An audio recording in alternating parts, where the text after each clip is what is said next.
हमारे वृंदावन में एक बहुत बड़ा डाकू रहता था, उसका नाम था नरवाहन। क्या नाम था? नरवाहन। हितरवंश महाप्रभु जब श्री राधा वल्लभ लाल जी को लेकर के वृंदावन आए, तब नरवाहन का बड़ा बोलबाला था। किसी ने हितरवंश महाप्रभु से कहा, आप ठाकुर जी लेके आए हो, इतने सारे सोने चांदी हीरे जवाहरात इनके साथ लेके आए हो, एक बार नरवाहन से मिल लीजिए, वो यहां का डाकू है, आप उससे मिल लेंगे, उससे बातचीत कर लेंगे तो वो मंदिर की संपत्ति को हरण नहीं करेगा।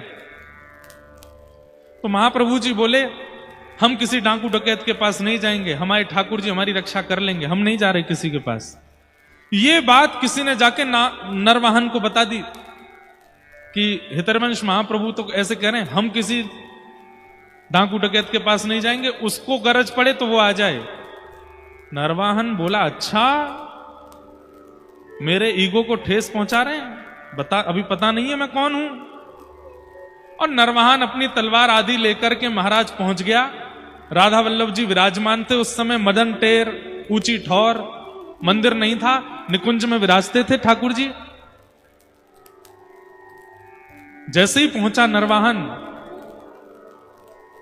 सुबह सुबह का समय, राधा वल्लभ जी का श्रृंगार करके हितरवंश महाप्रभु सामने बैठ करके पद गा रहे थे, और तभी नरवाहन पहुंचा। नरवाहन ने जैसे ही निकुंज को अपनी तलवार से अलग किया तो पीछे थोड़ी छटपटाहट सी हुई, थोड़ी जब वृक्ष वल्लरियां हिली,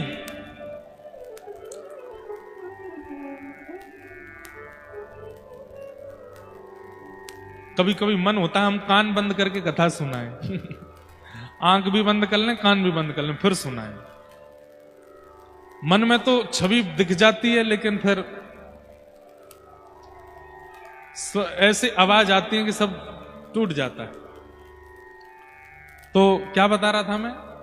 हां, तो नरवाहन पहुंचा, और जैसे ही उसने उन निकुंजों को अलग किया, सामने राधा वल्लभ लाल जी की झांकी देखी।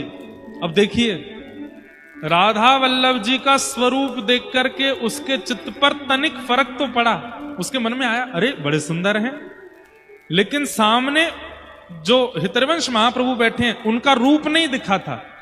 तो नरवाहन के मन में आया, ये कौन है जो सामने बैठे हैं? तो किसी ने कहा, यही हितरवंश महाप्रभु हैं जो कह रहे थे हम किसी डाकू डकैत के पास नहीं जाएंगे, नरवाहन को बस चले तो वो आ जाए।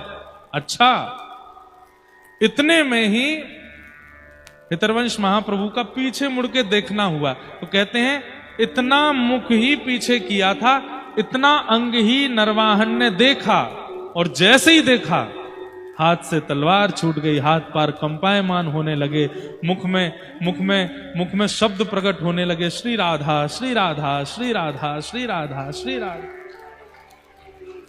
और बस रूप लावण्य देख करके वो आनंदित हो गया।